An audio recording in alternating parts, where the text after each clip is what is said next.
ఇప్పుడు కళ్ళు గొప్పతనం, గౌడు జీవితం ఇదంతా చెప్పిర్రు. కళ్ళుకు అంచుకుండే గొప్పతనం కూడా మీరే చెప్పిర్రు. మరి చేపల ముచ్చట చేపల ముచ్చట కూడా చెప్పాలి కదా. కళ్ళు చేపలు కలిస్తే ఎట్లుంటుంది? అంటే అన్ని కులాలు కలిస్తేనే ఊరైనట్టు, కొన్ని ఇవి కలిస్తేనే ఉంటుంది కదా. సో మీరు చేపల గురించి కూడా బాగా చెప్పిర్రు, పాట రాసిర్రు. అది అంటే మన ప్రధానంగా మన ఆ వృత్తి నేపథ్యం నుంచి వచ్చినటువంటి వాళ్ళం కాబట్టి కళ్ళు మీద కూడా అంత గొప్పగా రాయడానికి కారణం ఏంటంటే కళ్ళుతో మనం అంత అంటే ఆ గౌళ్ళతో ఉన్నటువంటి ఆ అనుబంధం ప్రధానంగా అంటే మన బావుల దగ్గర వాళ్ళు ఉండడము, వాళ్ళు చిన్నప్పటి నుంచి బోడు గురుగుల కళ్ళు పోషిస్తే మంచిగా సపరించుకుంటూ కూర్చోవడము. సో అట్లా వాళ్ళ ఆ ఇండ్లలో పెరిగినట్టు అయిపోయింది అనమాట. సో అట్లా దాని మీద అంత ప్రేమగా రాసినాం. అట్నే సాకలు పొద్దున్నే వస్తే రోజు మా ఇంట్లో ఆమె సాకలంజమ్మ అని ఉంటుంది, ఒక అంజమ్మ. ఇట్లా అంటే ఇంకో రకంగా వస్తుంది. సో అంజమ్మ ఇంటికి వచ్చినప్పుడు నేను చిన్నప్పుడు ఆమె ఒక గుళ్ళలోంచి ఒక ముద్ద పెట్టేది నాకు, ఆరబెట్టాను ఉడుకుడుకు ముద్ద పెట్టేది నాకు. సో అట్లా అంటే వాళ్ళతో ఉన్నటువంటి అనుబంధమే అవన్నీ పాటలు. సాపలు పచ్చాపలు సాపలు సందమామలు సాపలు ఒచ్చాపలు ఉష్కదొందు బొమిడీలు బుడ్డబరుక బుడదమట్ట బొచ్చెరవ్వు కొరమేను కొడిపెగండె జల్లలు కొంగ ముక్కు సాపలు బంగారు తీగలు మీసాల రొయ్యలు బంగారు తీగలు మీసాల రొయ్యలు మూడొంతుల నీటిని శాసించినగా సాపని పట్టుకొచ్చే విద్యను కనిపెట్టినోడు బెస్తరా. సాపలు పచ్చాపలు సాపలు సందమామలు సాపలు ఒచ్చాపలు ఉష్కదొందు బొమిడీలు సృష్టిలోన మొట్టమొదట పుట్టినదట ఈ సాప హనుమంతుని కడుపులోన పెంచినదట మన సాప. బతకనీకి దిక్కులేక లోకహితం కోసమని మహావిష్ణువంతటోడే సాపరూపు దాల్చెనట. సాపలు పచ్చాపలు సాపలు సందమామలు సాపలు ఒచ్చాపలు ఉష్కదొందు బొమిడీలు పొద్దుకు 3 సార్లు సాపల కూరేసుకున్న పొద్దుకు 3 సార్లు సాపల కూరేసుకున్న విసుగన్నది రాక మనకు పూట పూట రుచి పెరుగు పచ్చి సాపలు తింటే గుండె బలం పెరుగురా ఒట్టి సాపలుండంగా వయాగ్ర ఎందుకురా. సాపలు పచ్చాపలు సాపలు సందమామలు సాపలు ఒచ్చాపలు ఉష్కదొందు బొమిడీలు. మామూలు పోలిక కాదండి.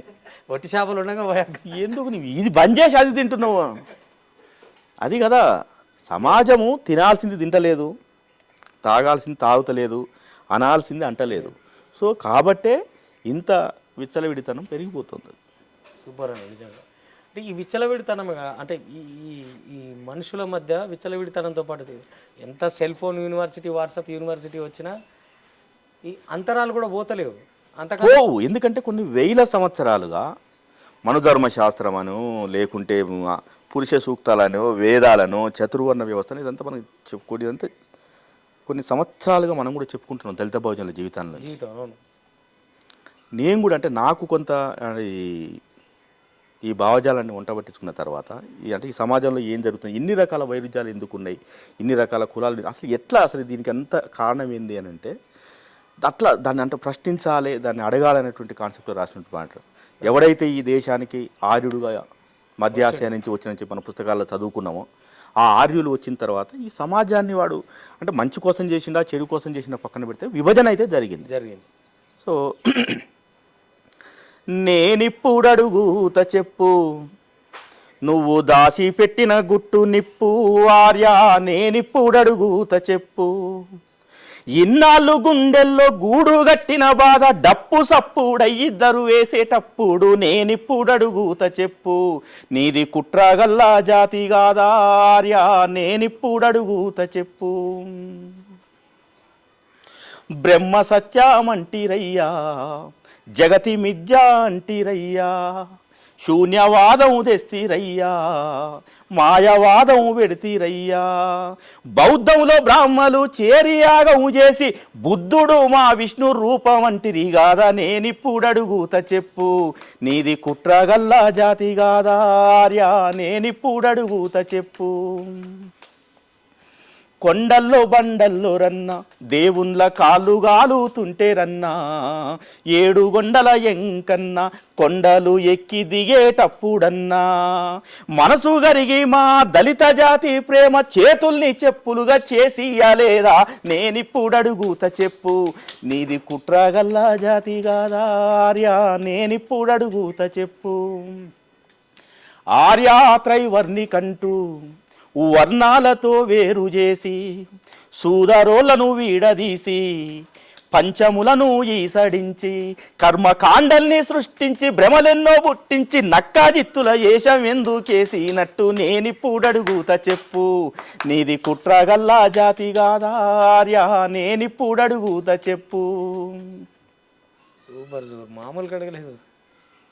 మరి ఇన్ని రకాల వైరుధ్యాలు కల్పించిన తర్వాత కొన్ని వేల సంవత్సరాలుగా దీన్ని సమాజంలో ప్రచారం చేసిన తర్వాత ఇప్పటికిప్పుడు మనం కలవాలి కొట్టాడాలి చేయాలంటే అయ్యేది కాదు.